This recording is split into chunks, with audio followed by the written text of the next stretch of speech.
Hi, I've created a video of all the different techniques that are used for the Euro hemming you'll find on YouTube. I took all the best ideas and I put them all together, and then I added a few key points that I thought were missing that were critical to making sure that you hem your pants and get the correct length. I think what a lot of people are going to get is jeans that are going to be too long with some of the directions that are out there. But everybody's had great ideas. I think it's wonderful, and so I've tried to put all of those key ideas together. So what you want to do is measure the inseam of your favorite pair of jeans, and this is the no-brainer part. Just take a tape measure, and you're going to measure the inseam of your favorite jeans. Then you're going to go to your new jeans, and you're going to measure the inseam to that point. Now, my favorite jeans are 28-inch length, and so that's what I want to bring my new jeans up to. So I'm going to mark that with a pin. You want to make sure with your brand new jeans that you have washed them a couple of times and dried them in a hot dryer so that you have no shrinkage left in them. So, okay, so then measure out where you want your new jeans and pin them. Just to note before we move on, this is all about folding. This is a different way of hemming, and so it's really comes down to almost like an optical illusion of making the jean look like it's got a normal hem on the bottom. And really what it is, it's a fold on the inside of the jean. So, for instance, if you wanted to take your jeans up to here, you would fold them up here. You would end up sewing along this line, and then inside you would have this big fold, but you would have a nice looking hem, and you wouldn't be able to tell that anything had been done. It looks like the original hem, which it is, but what's really going on is there's actually a big fold in here. And we're going to take care of that. A lot of people don't do anything with those that fold on the inside, but I'm going to show you how to fix that and get that out of there so everything hangs right. So anyway, so mark where you want your jeans to be folded up to on the final length. And so you'll see this pin, and so that's where you want them to hang when they're on your leg.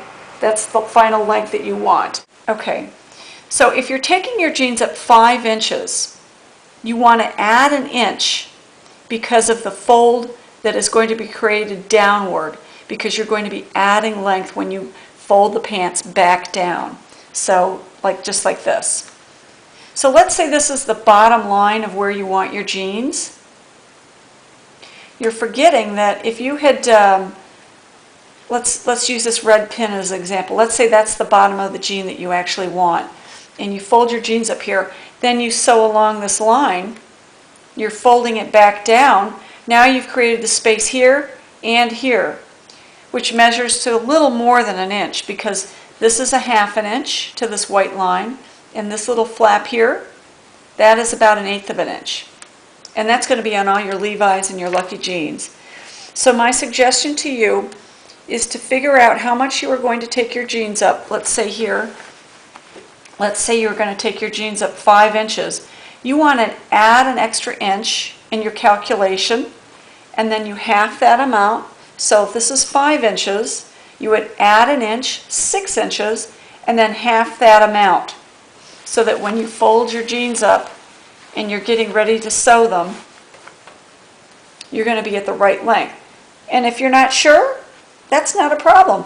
Just tack your jeans up with your pins, and then what you're going to do is, you've tacked them up here, let's say. Then what you're going to do is go ahead and pin this down for just in one little space, right by the hem here, right here, and go ahead and now measure. This is what it's going to look like in the end. So you folded your jeans up to the mark, you folded them up. Just take one little pin by the hem line here and pin it down. Make it stay down, right? And now go and measure from this point up to your inseam where you started from before, and make sure that that's the length that you want. and you haven't done any sewing, you haven't heard anything, and you can play around with it and figure out exactly how much you want to take up.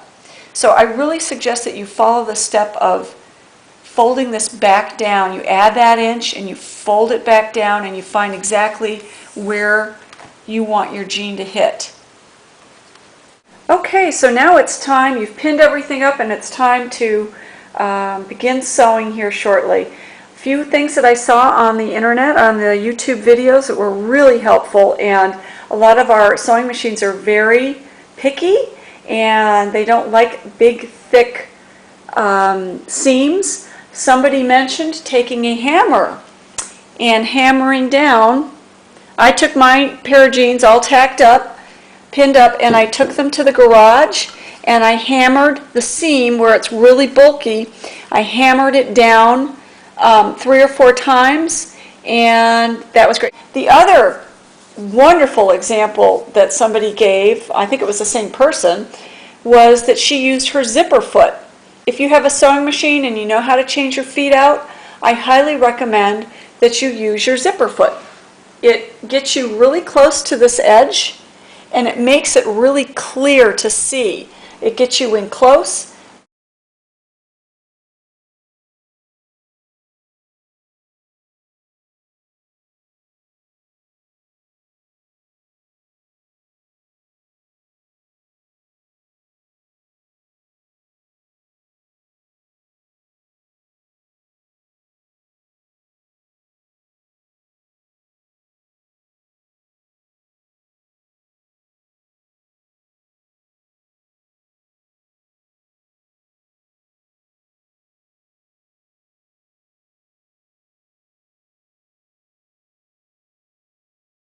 Okay, a lot of people like to leave the flap when they sew.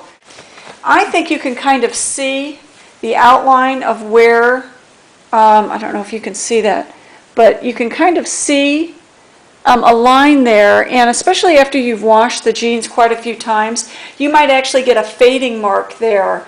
So I like to zigzag my pants around the edge, making sure I don't touch that line at the very edge. I have the zigzag out just slightly.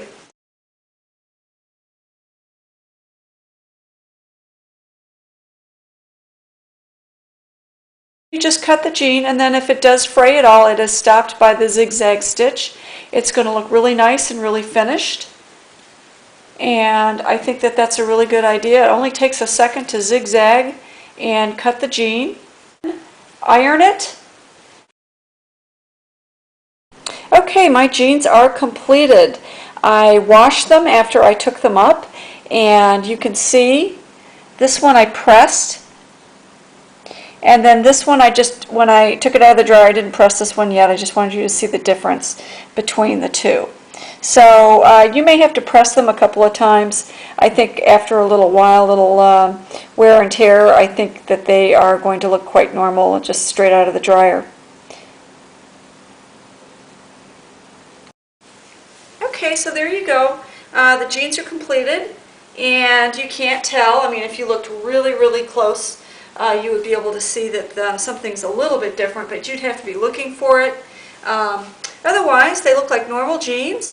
Okay, that's it for the EuroHem. I hope that you liked all the combined ideas that I put together. Enjoy sewing, and just remember that it's a really simple technique. Bye!